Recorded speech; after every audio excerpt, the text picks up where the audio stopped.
Bapak-bapak, saudara-saudara, masih ada waktu. Jika ada pertanyaan silakan. Ya, Pak Timotius ngacam kayaknya nih. Minggu lalu enggak nanya deh. Atau Pak Atis, Pak Andre, atau Pak Dendi. Salam Pak. Salam, silakan Pak. Saya kita tadi berbicara dengan sakramen Ya. perkawinan. Ya, Dalam gereja kita Katolik ada sakramen Pak Yanto ya Pak namanya. dengan rehab. Jadi Antonius Dendi Pak. Oh, Antonius Dendi. Pertanyaanku, Pak. Antonius Dendi ya. Oh ya, Pak Dendi. Ya, silakan Pak. Ya. Menanyakan tentang sakramen perkawinan. Ya. Tadi kita kan sudah menjelaskan tata cara perkawinan bergereja itu bagaimana. Ya, Kalau secara kita umum. kan ada dua versi, nikah murni dengan rehab. Jadi mau menjelaskan, menanyakan yang nikah rehab ini bagaimana Pak? Kalau aturan bergereja kita Pak, saya lihat kalau orang nikah rehab tuh mudah-mudah saja. Cuman kalau nikah murni kan perlu harus katekumen apa segala tadi kan bimbingan. Tapi kalau misalkan mereka memperoleh surat nikahnya dari paroki, biasanya saya lihat sama gitu Pak. Nah, cuman perbedaannya bagaimana itu masih penasaran. Nah, itu Pak. Nah. Baik, terima kasih Pak Dendi. Ini pertanyaannya sangat bagus sekali. Nikah murni, ya perkawinan itu sebenarnya murni, cuman kelakuannya yang jahat, kelakuannya yang biadab gitu. Perkawinan itu kan murni semuanya. Perkawinan itu kan untuk meneruskan generasi manusia yang disampaikan oleh Allah pada kitab Kejadian. Beranak pinaklah dan beranak cuculah. Penuhilah bumi ini seperti bintang di langit dan pasir di laut. Ya, itu pun janji yang disampaikan kepada Abraham. Nah, jadi sakramen perkawinan itu ya diberikan kepada orang-orang yang dibaptis di gereja Katolik ya untuk menghalalkan hubungan cintanya, dasarnya cinta. Jadi perkawinan itu kan dasarnya itu kan kodrati, bahwa laki-laki dan perempuan akan meninggalkan ayah ibunya dan bersatu menjadi satu daging. Perkawinan yang kodrati itu, kodrat itu berasal dari Allah. Maka ketika melanggar kodrat itu berarti berdosa. Jadi perkawinan itu menurut pandangan gereja Katolik adalah laki-laki yang statusnya liber, bebas murni. Bebas murni itu artinya tidak terikat perkawinan sebelumnya, dan juga perempuannya begitu juga ya, statusnya liber. Makanya gereja sebagai perantara Kristus ya kan memberikan sakramen perkawinan itu untuk mengikat keduanya menjadi satu daging dan dimateraikan oleh Kristus, ya kan, dan hanya dipisahkan oleh maut, ya. Nah, kok sepertinya konvalidasi itu mudah-mudah saja? Sebenarnya tidak mudah Pak. Orang yang mengalami konvalidasi begini Pak, istilah rehab itu tidak ada sih. Perkawinan itu tidak bisa direhab Pak, karena perkawinan itu sudah terjadi. Istilah rehab itu hanya istilah di Kalimantan saja Pak, untuk memudahkan saja, karena bahasa gereja itu kan di Kalimantan ini kan untuk memahamkan ada istilah rehab. Itu hanya penyelamatan yang diberikan oleh gereja, bahasa lokal ya. Perkawinan itu tidak bisa direhab Pak, karena perkawinan sudah terjadi. Perkawinan itu ya kan dihalalkan atau diresahkan oleh gereja karena orang itu adalah orang-orang beriman yang dalam keadaan sesat melakukan perkawinan. Mengapa di keadaan sesat? Ya, karena mungkin perkawinan yang terjadi sudah diadakan konsumatum dulu misalnya. Dia sudah hamil dulu calonnya ya, makanya perkawinannya itu ya ditangguhkan dulu penerimaan sakramen perkawinannya. Atau ada hal-hal tertentu yang misalnya perkawinannya di bawah umur ya. Jadi perkawinan menurut hukum negara itu kan laki-laki itu kan pokoknya mereka sudah cakap hukum, Pak. Cakap hukum itu di atas 21 tahun, tetapi cukup umur itu berarti di atas usia anak, ya, 17 tahun atau 18 tahun, ya. Jadi tidak ada perkawinan yang boleh diselenggarakan jika di bawah 18 tahun. Itu masih nanti akan terjadi yang namanya, ya, pelanggaran terhadap hukum negara. Memang dalam hukum kanonik serendah-rendahnya itu perempuan itu 14 tahun dan laki-laki itu 16 tahun. Ada perbedaan usia 2 tahun itu dipikirkan oleh gereja. Tetapi itu, ya, selanjutnya itu, ya, itu harus disesuaikan dengan hukum negara setempat atau keadaan dunia. Maka ya disesuaikan bahwa perkawinan itu ya serendah-rendahnya 18 tahun. Tetapi menurut undang-undang perkawinan cakap hukum itu, ya, itu di atas 21 tahun. Jadi dia kalau di bawah 21 tahun itu harus mendapat izin. Kalau di bawah 18 tahun itu harus mendapat izin dari pengadilan. Nah, cuman kan persoalannya banyak terjadi. Mungkin terjadilah namanya hubungan segama yang diakibatkan pacaran. Jadi penyelesaiannya adalah kena sanksi adat. Lalulah menurut orang tua dikawinkan adat. Ya, itu tadi saya katakan, dalam pemahaman persepsi kita perkawinan itu sebenarnya kawin kena sanksi adat. Karena si ceweknya sudah bunting dulu, hamil dulu. Ya. Bagaimana bisa menerima sakramen perkawinan? Itu harus dilahirkan dulu anaknya. Bagi yang Katolik-Katolik, Pak, ya. Maka setelah anaknya lahir nanti, barulah dia mengurus perkawinannya itu. Itu salah satu kasus, itu ya. Karena si istrinya itu atau calon atau ya ceweknya sudah bunting dulu. Lalu karena merasa dia anak ketua umat atau mungkin saudaranya pastor, saudaranya pengurus umat, ya kan? Wah, mau kawin gereja katanya. Enggak bisa, Pak. Ya kan? Memang ada kewenangan oleh imam, ya, tapi kan kalau keadaan begitu tidak bisa. Dia harus melahirkan dulu, Pak. Karena ya kesadaran dia itu tidak sadar. Jadi nanti begini, ketika dia sudah melahirkan, lalu dia tidak mau lagi dengan si suaminya kan, karena memang mungkin dia bunting itu karena dipelet, diguna-gunai, dikasih obat bius, ya, atau apa, ya. Gereja itu tidak bisa memaksakan perkawinan itu terjadi karena perkawinan itu sebenarnya cacat kesepakatannya. Karena perkawinan itu kan tidak bisa dilangsungkan karena unsur paksaan tadi. Nah, setelah itu barulah diurus, misalnya setelah anaknya lahir, ya kan. Makanya biasanya ketika perkawinan adat atau perkawinan apa itu tidak bisa membaptis anaknya orang tua itu karena memang dia masih belum mengurus, ya, perkawinan gerejanya. Nah, barulah setelah itu ada konvalidasi. Konvalidasi, Pak, ya, Pak Dedi? Yaitu adalah pengulangan janji perkawinan. Nah, itu bagi yang Katolik-Katolik sudah dibaptis Katolik, ya. Nah, diuruslah itu. Asalkan memang sesuai dengan ketentuan yang berlaku. Nah, kalau dia ingin dicatatkan, ya surat kawin gerejanya sama, Pak, dengan perkawinan normal. Ya, perkawinan itu kan normal sebenarnya, laki-laki dan perempuan. Kalau perkawinan itu tidak normal, itu laki-laki dengan laki-laki itu tidak bisa, Pak.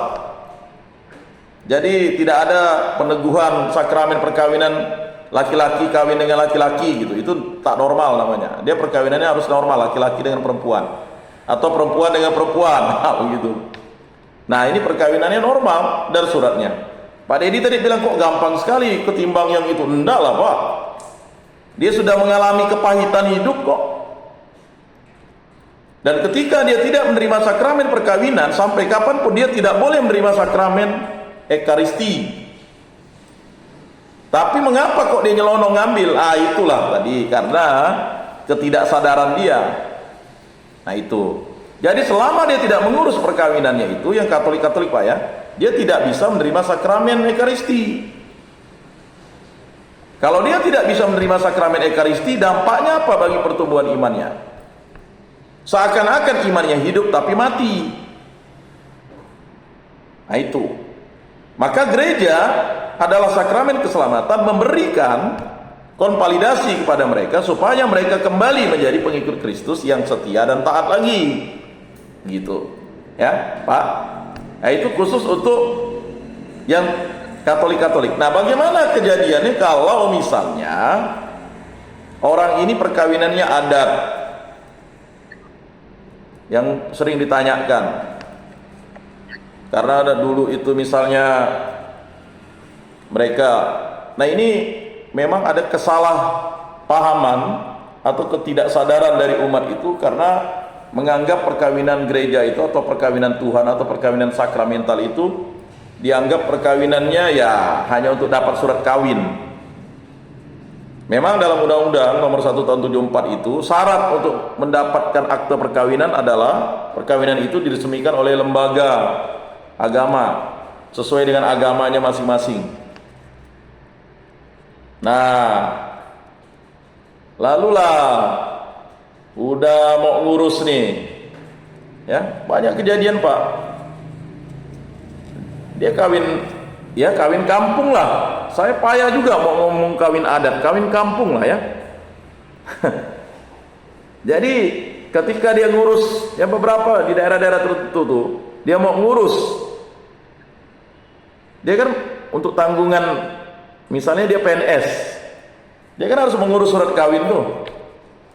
Kalau tidak ada surat kawinnya kan, akhirnya barulah dia mengurus konvalidasi. Nah, kejadiannya agak kacau juga misalnya. Dia kawin kampungnya 2 kali misalnya kan. Lalu bagaimana nih? Makanya nanti akan ada pemeriksaan kanonik Pak, ya Pak Dedi. Nah itu. Lalu bagaimana dengan perkawinan dengan non Katolik misalnya, ya kan? Nah ini beda Pak. Ketika dia ini perkawinannya non Katolik, dia orang bukan Katolik ya, bukan Katolik. Lalu dia dibaptis secara Katolik, ya. Jadi sakramen perkawinannya kapan Pak? Ketika dia suami istri itu dibaptis. Nah, dibaptis Pak. Ya kan, jadi sakramen baptis itu tidak hanya mengesahkan dia menjadi anggota gereja di materai, tapi dia kalau misalnya dia itu kawinnya pakai agama lain, lalu tiba-tiba karena ada panggilan dari Kristus, suami istrinya masuk Katolik, ya Pak, ya. Jadi sakramen baptis itu ya memutlakkan perkawinannya. Dia terima sakramen pembaptisan, dia terima sakramen pertobatan, dia terima sakramen Ekaristi, dia terima sakramen perkawinan Pak. Nah itu beda Pak ya, dengan kejadian yang Katolik dengan non Katolik. Kalau Katolik dengan non Katolik itu diperlukan dispensasi oleh uskup. Jadi sekarang itu uskup yang memberikan dispensasi. Misalnya dia perkawinan beda agama. Kalau perkawinan dengan gereja Protestan sebenarnya itu perkawinan beda gereja. Itu juga dispensasi. Tetapi kalau sekarang karena undang-undang itu mengatakan beda agama antara Katolik dan Kristen Protestan itu, sekarang yang disebut Kristen itu, ya kalau dalam ajaran Katolik itu kawin beda gereja namanya. Nah, kawin beda gereja, seorang Katolik itu harus diteguhkan dalam sakramen perkawinan di gereja Katolik. Walaupun sudah diteguhkan perkawinannya di gereja non-Katolik. Mengapa? Karena ya dia harus menerima sakramen Ekaristi Pak. Nah itu ya. Nah jadi yang Pak Dedi katakan kok kayaknya mudah, bukan mudah Pak. Karena begini, gereja itu tidak ingin membuat kesulitan bagi umat yang sudah bertobat. Nah itu. Tetapi ingat Pak, perkawinan konvalidasi atau istilah di Kalimantan, satu-satunya istilahnya di Kalimantan Pak. Kalau di luar Kalimantan bukan rehab tapi konvalidasi. Nah, mungkin itu dulu Pak. Pada minggu depan kalau memang ingin ditanya detail, bisa kita jelaskan secara detail. Baik Pak. Ini Pak. Ya. Mungkin ada pertanyaan lagi? Masih ada 3 menit. Pak Timotius ngacam nih, nyandar-nyandar nih. Halo. Salam Pak. Tinggal 5 menit. Oh ya. Saya ini Pak. Yang perlu saya tanyakan, ini ada terjadi. Jadi ponakan saya itu kan Katolik. Ya. Suaminya Cina, agama Buddha. Jadi yang melaksanakan itu pernikahan pastor. Jadi saya tanya dengan adik saya itu, dia bilang kalau suaminya itu tidak terima komuni, dia bilang kalau nikah mereka itu sah-sah saja. Ya. Jadi saya mohon penjelasan Pak. Terima kasih. Baik, perkawinan dengan beda agama Pak, itu saya langsung jawab Pak ya. Itu disahkan oleh gereja karena sudah mendapatkan dispensasi Pak. Dispensasi itu adalah pengecualian khusus yang diberikan oleh uskup kepada yang bersangkutan. Tetapi orang yang beragama lain itu tidak pernah dipaksa untuk menjadi Katolik karena ya itu disahkan oleh gereja karena perkawinan itu ya tidaklah bisa memaksakan orang itu untuk pindah agama kecuali dengan kesadaran sendiri dia. Maka ketika perkawinan itu disahkan oleh imam gereja Katolik, oleh pastor, perkawinan itu sah dan syaratnya anak-anak yang lahir dari perkawinan Katolik itu harus dibaptis secara Katolik, diajarkan iman Katolik. Itu sudah ada kontraknya Pak. Jadi si suami itu silakan dia menjalankan agamanya sendiri, tetapi dia wajib mengantar istri dan anak-anaknya ke gereja. Itu syarat mutlaknya Pak ya. Mengapa? Karena dia berani mengawini orang Katolik misalnya. Nah, ada dispensasi dan dia disahkan. Mengapa dia harus perkawinannya Katolik? Supaya istrinya itu bisa menerima sakramen Ekaristi itu. Kalau dia perkawinannya tidak diselenggarakan di gereja Katolik, si istri itu tidak akan bisa menerima sakramen Ekaristi sepanjang perkawinannya itu kalau dia kawin di agama lain. Nah begitu Pak. Sedangkan anak-anaknya itu wajib dibaptis karena dia perkawinannya Katolik. Nah itu jawaban saya singkat. Ya Pak, silakan Pak. Masih ada pertanyaan? Tidak apa-apa ya. Masih ada 1 menit. Nama saya Yanto. Iya Pak. Di mana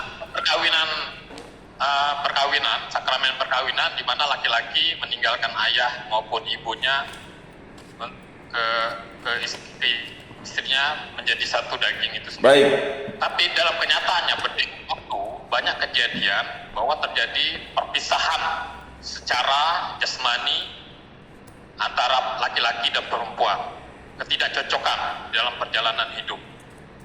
Bahkan salah satu pindah ke agama sebelah karena untuk mencari supaya dia dapat nikah kembali. Ya. Kalau secara Katolik tidak bisa.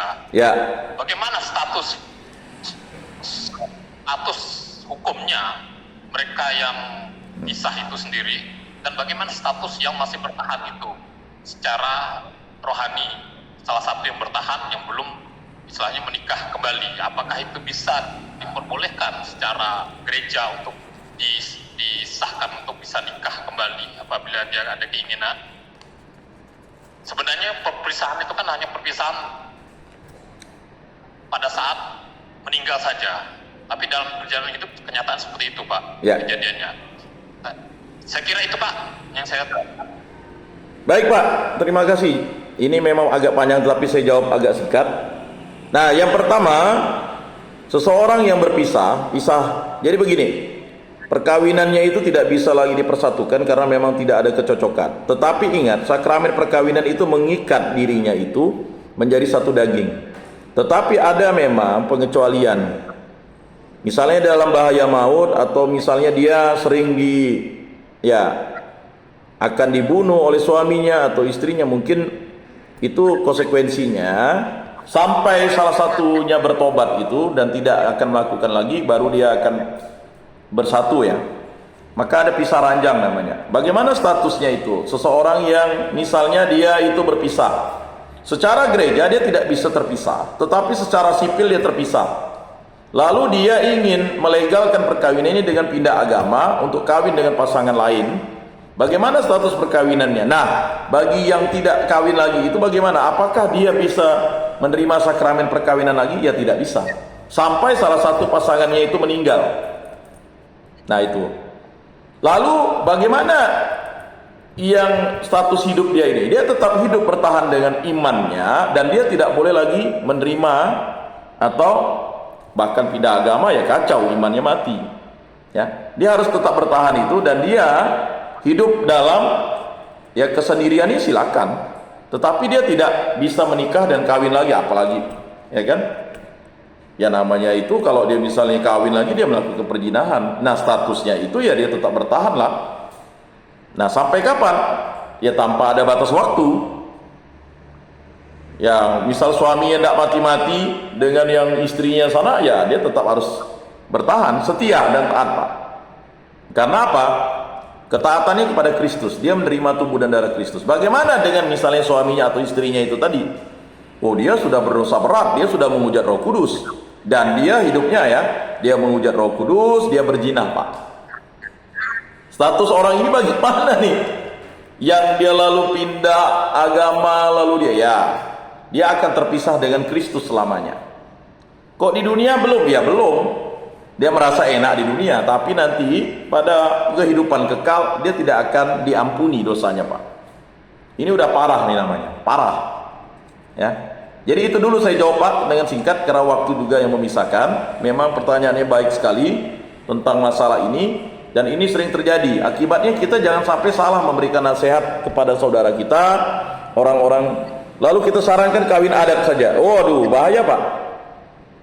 Karena memang perkawinannya itu belum bisa dilangsungkan kembali karena salah satu pasangannya itu masih, lalu tiba-tiba mungkin mohon maaf disantet saja, dibunuh saja. Oh, itu lebih celaka lagi namanya.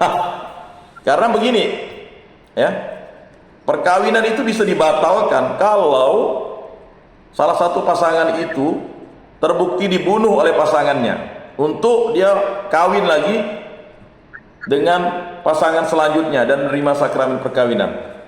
Itu banyak kejadiannya, Pak. Nah, mungkin itu dulu. Semoga bermakna dan bermanfaat dalam hidup kita. Terima kasih pertanyaannya. Pada minggu depan kita lebih dalami. Mari kita tutup dalam doa. Dalam nama Bapa dan Putra dan Roh Kudus. Amin. Allah Tritunggal yang Maha Kudus, terima kasih atas karya agung-Mu. Banyak hal yang kami perbincangkan dan kami bahas. Kami mohon ampun atas segala kesalahan yang mungkin terjadi dalam setiap bimbingan dan kerohanian yang kami lakukan, tetapi semuanya demi kemuliaan nama-Mu, dan berkatilah kami selalu agar kami selalu setia kepada Yesus Kristus. Berkatilah keluarga kami, para istri-istri kami, para anak-anak kami, para cucu kami, para menantu kami, para saudara-saudari kami, para orang tua kami, agar hidup rukun, damai dan sejahtera, dan kuatkanlah kami, bimbinglah kami selalu agar selalu setia dan taat kepada Kristus. Berkatilah juga semua orang yang ikut campur tangan dalam kehidupan kami, semoga mereka diberkati. Dan juga kami berdoa bagi kawan-kawan kami yang belum hadir, semoga di lain waktu dapat hadir. Dan bagi kawan-kawan kami yang sakit, saudara-saudari kami yang sakit, agar diangkat sakit penyakitnya, dan kehendak mula yang terjadi dalam hidup kami semua.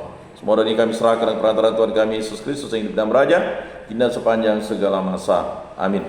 Dalam nama Bapa dan Putra dan Roh Kudus. Amin. Salam, salam kasih, damai dan sejahtera. Tuhan memberkati, menyertai dan melindungi. Salve.